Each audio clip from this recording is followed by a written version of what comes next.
Hi guys, it's Derek with Automatic Door and Hardware. Today I have the A100 series 900 megahertz receiver, and I just wanted to show you guys, I guess, what comes in the box, as well as some key differences between its younger brother, the 433 transmitter. So here it is.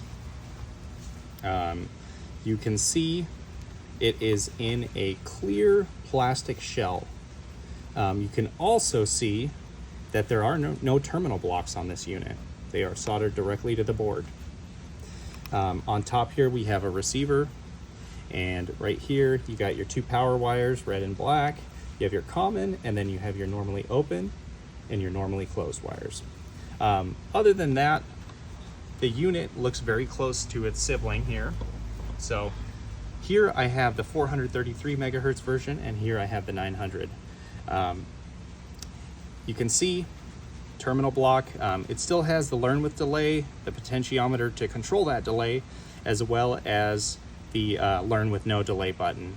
They program identically, and there you have it.